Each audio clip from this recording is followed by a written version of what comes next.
Video பார்க்குற எல்லாருக்கும் வணக்கம் நண்பா. இது உங்கள் ரஸ்லிங் கிங் தமிழ். நான் உங்கள் ரகுமான். இன்றைக்கி நம்ம சேனலில் பார்த்தீங்கன்னா WWE ரொம்ப நாளைக்கு அப்புறமா நடத்திய சாட்டர்டே நைட் மெயின் ஈவெண்ட் முதலாக ஒரு லைவ் ஷோவை பேப்பர் மாதிரி WWE வந்து டிவியில் டெலிகாஸ்ட் பண்ணியிருக்கிறாங்க. அதில் என்ன நடந்தது, யார் வெற்றி பெற்றா அப்படிங்கிறத பற்றி டீட்டெயிலாக பார்க்கலாம்.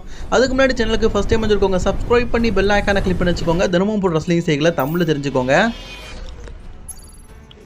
ஷோ ஆரம்பித்த உடனே பார்த்தீங்கன்னா பேட் மெக்காஃபி இருக்கார்ல, அவர் தான் இன்றைக்கி ஷோவை ஹோஸ்ட் பண்ணுறாரு.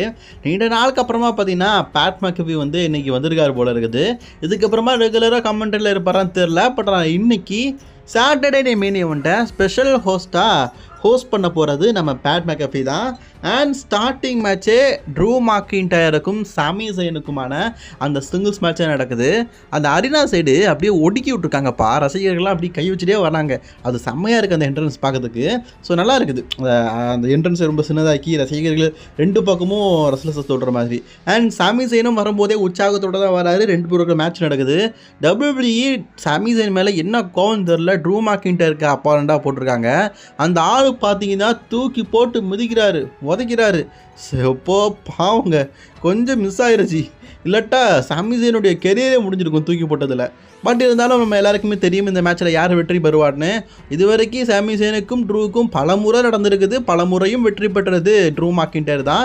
எஸ், இந்த மேட்ச்லேயும் ட்ரூ மாக்கின்டையர் தான் பார்த்தீங்கன்னா வெற்றி பெற்றுட்டார். ஒருத்தர் முடிஞ்சிட்டான், இன்னும் 2 பேர் இருக்கானுங்க அப்படின்னு சொல்லிட்டு கையை கட்டியிருக்காரு. அந்த 2 பேர் யாரும் பார்த்தீங்கன்னா ஜிம்மி அண்ட் ஜே ஊசோ. அப்போ 3வது ஆளாக ரோமன் ரெயின்ஸ் பக்கம் போவாரோ கடைசியாக? மேபி இருக்கலாம். ஏன்னா இவர் முழுக்க பிளட் லைனர் தான் டார்கெட் பண்ணிட்டு இருக்காரு நம்ம ட்ரூ மாக்கின்டையர். பிளட் லைனால் மிந்தி பாதிக்கப்பட்டவரில் ட்ரூ மாக்கின்டையர் ஒருத்தர். அதான் வளைச்சி அடிக்கார் போல இருக்குது. அடுத்தது women's world heavyweight championship match. Women's world சாம்பியன்ஷிப்பை பொறுத்த வரைக்கும் இயோ ஸ்காய் வந்து நம்பர் 1 கண்டெண்டராக ஒரு மண்டே நைட்டால் பார்த்தீங்கன்னா செலக்ட் இருந்தாங்க. அவங்களுக்கும் நம்ம கரண்ட் உமன்ஸ் வேர்ல்டு சாம்பியனான லிவ் மோகனுக்கு தான் பார்த்தீங்கன்னா இந்த மேட்ச் நடக்குது. ஆக்சுவலி மேட்சை பொறுத்த வரைக்கும் ஓகே, நல்லா தான் இருந்தது. லிவ் மோர்கன் கூடவே பார்த்தீங்கன்னா அவங்க சப்போர்ட்டிங்காக ராட்ரிகஸும் டாமினிக்கும் வந்தாங்க. வழக்கம் போல் அவங்களுடைய சேட்டைகளாக பண்ண தான் செஞ்சாங்க.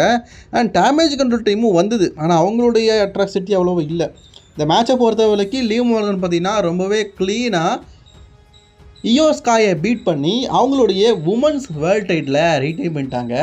ஸோ இயோ ஸ்காய் வந்து ரொம்பவே கஷ்டப்பட்டாங்க இந்த மேட்ச்சில் எப்படியாவது நம்ம டைட்டில் வின் பண்ணிடலான்னு. பட் ஆனால் முடியலை.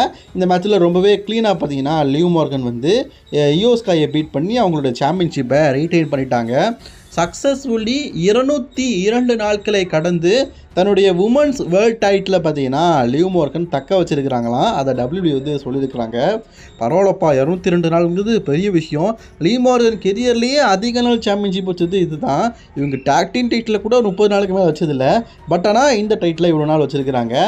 அண்ட் இது முடிஞ்ச உடனே பார்த்தீங்கன்னா என்ட்ரன்ஸில் போய் நிற்கும் போது ரியா ரெப்ளியோட தீம் மியூசிக் ஒலிக்குது. எஸ், நம்ம ரியா ரெப்ளி வந்து நிற்கிறாங்க. நீ எங்கிட்டு போனாலும் பரவாயில்லடி, சாவு என் கையில் தான் அப்படிங்கிற மாதிரி.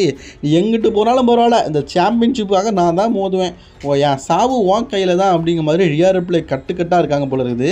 ஸோ அப்படியே ஸ்ட்ரைட்டாக வந்து நிற்கிறாங்க. ஸோ லிவ் மார்கனும் பார்த்தீங்கன்னா டைட்டில் தூக்கி காட்டுறாங்க. இவங்களுக்குள்ள கூடிய சீக்கிரம் பார்த்தீங்கன்னா உமன்ஸ் வேர்ல்டு டைட்டிலுக்கான மேட்ச் ஒருவேளை ராவோடைய இந்த நெட்ஃப்ளிக்ஸ் ப்ரீமியம் ஷோவில் நடக்குமோ? மேபி நடக்க வாய்ப்பு இருக்குதுல்ல. அடுத்த மேட்ச் மென்ஸுக்கான world heavy weight championship match. இதில் சேலஞ்சராக பார்த்தீங்கன்னா ஃபின் பாலர் இருக்கார். வரும்போதே பார்த்தீங்கன்னா தீவிரவாதி மாதிரி மூஞ்சலாம் மூட்டு வராரு. ஸோ அடுத்தது பார்த்தீங்கன்னா நம்ம Damian Priest heavy weight championship தோற்றதுக்கப்புறமா மோதுற செகண்ட் டைம் அது. ஸோ டேமியன் ப்ரீஸ்க்கு அப்புறமா கரண்ட் வேர்ல்டு ஹெவி வெயிட் சாம்பியனான குந்தர். இவங்க 3 பேருக்குள்ளே ட்ரிபிள் த்ரெட் மேட்சாக நடக்குதுன்னு சொல்லிக்கிறாங்க. அண்ட் குந்தர் வந்து 132 நாட்களை கடந்து வேர்ல்டு ஹெவி வெயிட் சாம்பியன்ஷிப்பை 4th டிஃபெண்ட்டாக வச்சுருக்காரு. அதாவது இது வரைக்கும் வேர்ல்டு ஹெவி சாம்பியன்ஷிப்பை 4 முறை பார்த்தீங்கன்னா பேப்பர் டிஃபெண்டிங் பண்ணியிருக்காராம் குந்தர். ஸோ அதையும் WWE பார்த்தீங்கன்னா போட்டு காட்டியிருக்கிறாங்க. ஃபின் பேலர் ஆரம்பத்தில் சுகாரிச்சுட்டு கீழே போய் இருந்தாலும் குந்தருடைய ஃபேஸும் டேமியன் ப்ரீஸோட ஃபேஸும் ஃபின் பேலருடைய சோழியை முடிக்கணும் அப்படிங்கிறதா இருக்கிறாங்க. 2 பேரும் சேர்ந்து ஃபின் பேலரை தூக்கி போட்டு மிதிக்கிறானுங்க. இந்த மேட்ச்சில் எப்படியும் நம்ம டேமியன் ப்ரீஸ் வந்து டைட்டில் தோக்க மாட்டான். ஏன்னா 2 தடவை டேமியன் ப்ரீஸை வச்சே முடிச்சாச்சு. 3ஆவது தடவை முடிக்க வேண்டாம்னு சொல்லிட்டு WWE என்ன பண்ணியிருக்கிறாங்கன்னா, நம்ம டேமியன் ப்ரீஸ் வந்து ஃபின் பேலருக்கு ஃபினிஷரை போட்டார். வின் பண்ணுற நேரத்தில் குந்தர் தடுத்துட்டார். கீழே அந்த ஸ்டீல் ஸ்க்ராட்ச் இருக்கும்ல, அந்த படிக்கட்டு அதில் கரெக்டாக பார்த்தீங்கன்னா குந்தர் வந்து டேமியன் பீஸை தூக்கி போட்டு அவர் ஒரு மூலையில் போட்டுட்டார். இப்போ பாக்கி இருக்கிறது யார்? ஃபின் பேலருக்கும் அவருடைய ஃபினிஷரை போட்டு ரொம்பவே க்ளீனாக பார்த்தீங்கன்னா தன்னுடைய வேர்ல்டு ஹெவிவெயிட் சாம்பியன்ஷிப்பை ரைட்டைன் பண்ணிட்டாரு. ஸோ காய்ஸ், ஃபின் பேலரும் சொல்லி முடிஞ்சுது, டேமியன் பீஸ் சொல்லி முடிஞ்சுது. இதுக்கப்புறமாவும் இந்த குந்து சட்டியில் குதிரை ஓட்டாமல் புது ஆப்பனண்ட்டு கூட குந்தர் ஹெவிவெயிட் சாம்பியன்ஷிப்பை டிஃபெண்ட் பண்ணால் ரொம்பவே நல்லாயிருக்கும். ஸோ ஹெவிவெயிட் சாம்பியனாக இப்போதைக்கு குந்தர் வந்து 4th டைமாக அவருடைய டைட்டில் ரேஜினை கண்டினியூ பண்ணியிருக்காரு. வாழ்த்துக்களை தெரிவிச்சுக்கலாம். ஸோ அடுத்தது இன்னொரு colour women's united championship match.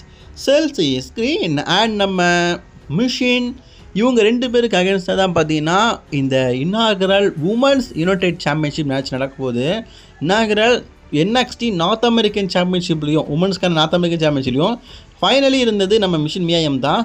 இப்போ இந்த மேட்ச்லேயும் பார்த்தீங்கன்னா ஃபைனலி அவங்க தான் இருக்கிறாங்க. மேட்சை பொறுத்த வரைக்கும் 2 பேருமே எப்படியாவது நியூ யுனைடெட் சாம்பியன் ஆகணும் அப்படிங்கிறதுல பாடுபட்டு சண்டை போடுறாங்க. செல்சி கிரீனுக்கு ஃபேன்ஸ் மத்தியில் சரியான சப்போர்ட்டிங்கு. ஒரு கட்டத்தில் செல்சி கிரீனை பீட் பண்ணி சாம்பியன் ஆகிற அளவுக்கு மிஷின் மியாமி வந்துட்டாங்க.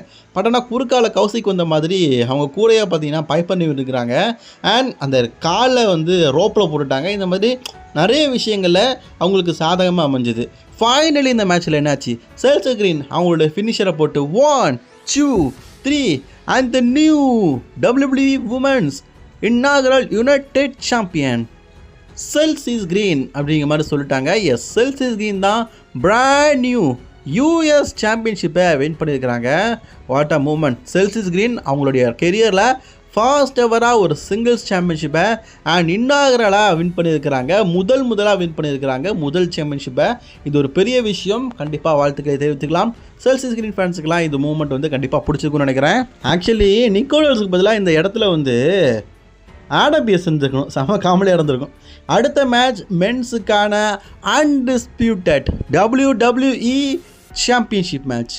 Kevin Owens challenger versus champion Cody ரோட்ஸுக்கு அகேன்ஸ்டாக தான் இந்த மேட்ச் நடக்க போகுது.